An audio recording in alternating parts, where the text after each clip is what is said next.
I hope you've been enjoying our small unit on Southern Baptist missions. We've looked at the cooperative program and the way Southern Baptists support mission work, whether it's in America or around the world. We looked at the structure of the International Mission Board and the history of the International Mission Board and prayed for international missionaries. We've looked at the North American Mission Board and how they do their work, which is a little bit differently. Today we're going to be talking about associations and state conventions in the life of the Southern Baptist Church. We're going to start by looking at a little bit of the role of the association. Associations historically came before state conventions. The best historians can tell, the first Baptist association in the world was created in 1626 when 5 general Baptist churches organized into a union. A few years later, in 1644, a group of particular Baptists met together and wrote a confession to which they could all agree so as to work in partnership. In 1707, the first American Baptist Association was formed in Philadelphia. If you're not familiar with the terms general and particular Baptist, you may want to look that up or wait till you get to your history of Baptist churches class. For the purpose of discussing how associations work, it's not important, but the distinction between general and particular Baptists at that point in history had to do with their theology. But they were both Baptistic in structure, and about the same time were developing associations, ways that they could get together to work together in partnership. Which brings us to the discussion of the purpose. When the churches organized in Philadelphia, they agreed with 4 main goals, and these are the same goals that have drawn Baptists into associations ever since. The first is to preserve doctrinal integrity, to have a standard for all of the churches. If you're going to say we are a Baptist church or a General Baptist church or a Southern Baptist church, what does that mean? So let's make sure that someone is holding us accountable to faithful doctrinal integrity. Second, associations create an avenue for fellowship, a way for churches to get together, to function together, to be a part of the larger body of Christ beyond what is available to them within their own local church. Third, they want to support a passion for evangelism. Often this reflects itself in church planting as well, but the churches want to get together to see how can they move forward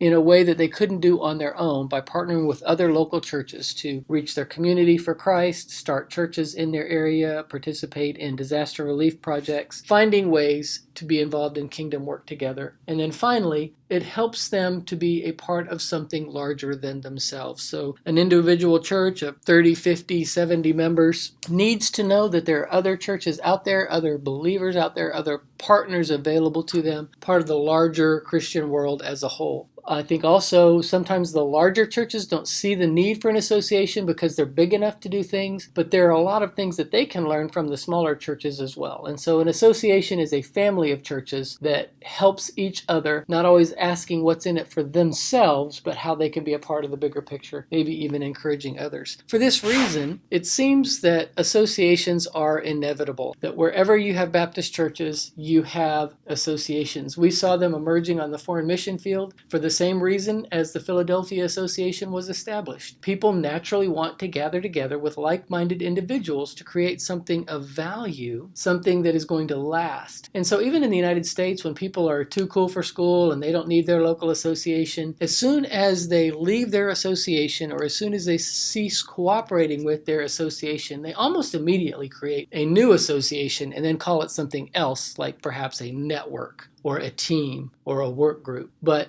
there's something innate in the church life that says we need to be a part of other congregations and what they're doing. The advantage of forming a network of similar churches across the country as opposed to being part of a traditional association, like through a virtual connection, is that you can speak the same language and work together to answer similar problems. You're running into the same difficulties or having the same joys that you want to share. So there's a lot to recommend the new approach of having networks as opposed to associations. But the danger is that when you only hang out with people who look like you structurally, philosophically, or even ethnically, you no longer value the diversity that is the body of Christ. And sometimes service gets pushed to the side as well, because if you're only looking for what you can receive and not what you can give, you're missing a lot of the reason that associations exist. Also, when an association is no longer local, the needs around the church are often overlooked. Just for example, a Filipino church says, I'm part of this Filipino network of churches that are all over America. I don't need to be actively involved in my local association. Pretty soon, your your entire vision for missions is how do we reach Filipinos around America, and you forget to say, you know that there are Hispanics and Anglos and African Americans and Koreans in my own neighborhood who need Jesus. And if you're part of that local association, you can look at the entire community. The same thing if you're only looking for emerging churches and all you talk to are emerging churches, you're only going to bring the gospel to people who wear skinny jeans, have long beards, and drink great coffee. But the rest of your community is going to be overlooked. So you need to get outside of those affinity networks. And I think that's why the association is an important part of church life. Similar to the association, but on a larger scale, is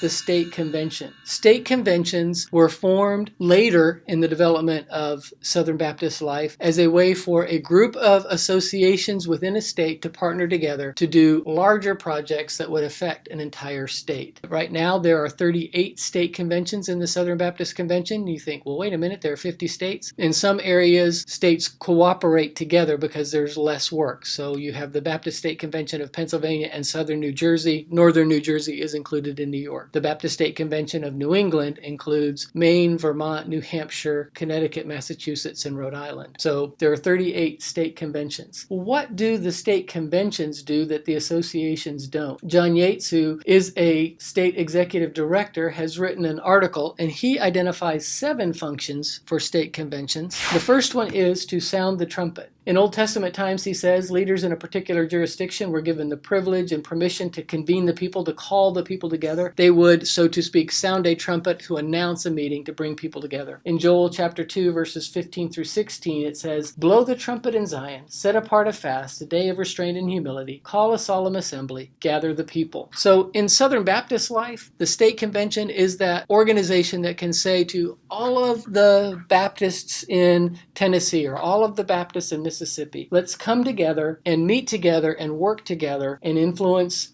our community for the greater good. The term that is used for this is jurisdictional leadership as opposed to jurisdictional authority. That's very important in Southern Baptist life because autonomy is so important in Southern Baptist life. Southern Baptist churches believe in the priesthood of the believer. No one can tell the individual what to believe. They have freedom of conscience. The same then goes for the churches and then for the associations and even the state conventions. They can decide in communion what they are going to do. And so we do not have jurisdictional authority where a state convention can tell an association how to respond, but we do have jurisdictional leadership where they can influence, suggest, and guide. Second reason that state conventions exist is to strengthen the churches. They're only as strong as the churches that they serve, and so effective state conventions are effective because they are building up pastors, building up churches, helping the churches to fulfill the functions of the church that we find in Acts chapter 2, discipleship, fellowship, worship, evangelism, and ministry. Some would also add stewardship and missions. So these state convention leaders are always looking for tools, workshops, books, resources, ways to strengthen individual members of churches, leaders of churches, and churches in their entirety to become more effective in sharing the gospel and making disciples. Related to that, because churches are led by pastors, the state convention wants to support pastors and other servants of the Lord serving the local church. A lot of that can be through training conferences, equipping conferences, but also job placement, counseling when pastors are fired, keeping the pastor abreast of new innovations in the way the gospel is going out, and leadership development. So making sure that the pastors of all of the churches in the state convention are equipped to minister as best as is possible. Fourth function of the state convention is to help start churches. In reality, churches start churches, but someone can help coordinate churches, especially the smaller churches. Maybe if it's a mega church and they decide they want to hive off part of their population and start a new church, they can do that on their own. But if you have a church of 20 and another church of 30 and a church of 50 and they all have a heart for the Great Commission, they all want to see new churches started, but they cannot do it on their own, the state convention can help coordinate their work and then also bring in other partners like the North American Mission Board or the Associational Missionary to help promote that work as they work together and start new churches in a synergistic fashion that helps everybody to become more effective. Fifth, the function of the state convention is sending the light to the nations. State conventions are involved in sharing the gospel to the ends of the earth several different ways. One is in Southern Baptist life. It is the state convention that promotes the cooperative program, the Lottie Moon and the Annie Armstrong mission offerings. The channel for all of those offerings is through the state convention, and they help the churches raise the funds that make it possible to get the word out. But they also help do the strategic planning, doing the research, knowing who lives in their state, what people groups are being reached and what people groups are not being reached, and helping to facilitate making sure every person within a state has an opportunity to hear the gospel and then to grow in their relationship with Christ in a healthy, dynamic church. State conventions also help facilitate missions networks for volunteers, like the Disaster Relief Program or Baptist Builders, just different ways that people can be involved in mission projects, practical mission projects, building ramps for the handicapped into new churches, different projects like this, or partnering with other associations, cities, countries, getting churches from within a state convention to partner with. Let's go every year and do revivals in the Northeast, or let's go every year and help train leaders in Romania. Another function of a state convention is to synchronize the work of all of the various entities within the Southern Baptist Convention so that the Great Commission ministries are accomplished with maximum effectiveness and efficiency. Fraternal and partnership are important words that characterize the working relationships between state conventions and associations and Southern Baptist entities like the International Mission Board, the North American Mission Board, the Ethics and Religious Life Committee. So they help coordinate all of that so that there's not a duplication of effort. And then finally, one function of the state convention is to shine the light in the public square. State conventions have a powerful cooperative voice in state legislatures for good and for right. Any legislature will tell you that in a congressional hearing, a person representing an individual church would not carry the same weight as the voice of someone who represents 1,000 churches or 2,000 churches. And so by working together, churches can gain more attention for their cause by speaking with one voice. And the beauty of the Southern Baptist Convention is that no matter the size, every church becomes valuable, every association has worth, and every state convention is necessary. Each Southern Baptist Convention entity has an immeasurable role to play in the kingdom of God, and we must count everything as loss for the sake of the cross. That's how Southern Baptists do their work. So next, I just want us to consider two sample state conventions that are different. I picked the Mississippi Baptist Convention because when I became a follower of Christ, I was in Mississippi and I went to a Mississippi Baptist Convention college, Mississippi College. And then when we were appointed to go overseas, we were serving in the Baptist State Convention of Pennsylvania and South Jersey, now known as the Baptist Resource Network. Just to give you a little bit of an idea of how these two conventions are different, there are roughly 3 million people in Mississippi, roughly 16 million people in the area served by the Baptist Resource Network in Pennsylvania. There are over 2,000 churches in Mississippi and just over 325 give or take, in Pennsylvania, South Jersey. There are 61 associations in Mississippi, and there are 8 in the Baptist Resource Network. And then in terms of cooperative program giving, the Mississippi Baptist State Convention collects over $32 million that they give through the cooperative program. They keep 63% of that and send 37% on to national causes. The Baptist Resource Network of Pennsylvania, South Jersey took in $838,269. They kept 74.5% and gave 25.5% to national causes. So that just gives you an idea of how they're structured differently. This picture is how the Mississippi Baptist Convention looks. They have an executive director or treasurer. He has 3 main associates, one who oversees business services, one who oversees church growth, and one who oversees mission strategy. And then you see all of the multiple offices that are there so that they have 83 full-time staff positions in the state convention, trying to service the needs of the 3 million people who live in Mississippi. A much simpler structure is available to those who are living in Pennsylvania, South Jersey. They're serving 16 million people, but they have only 325, give or take, churches and 8 associations, so they have a smaller staff and a smaller ability to work with the money that they have available to them, but they are still cooperating to share the gospel as best they can, primarily through mobilizing churches and multiplying churches as they engage the community, and then serving through regional consultants, helping the churches and the associations develop the strength that they need to be able to be effective in ministry. So it's just a couple of different structures. You may want to contact your state convention wherever you're living, South Carolina, Tennessee, and say, hey, what do you guys do? How can you help my church? How can our church be a part of what you're doing and be a part of the picture as a whole?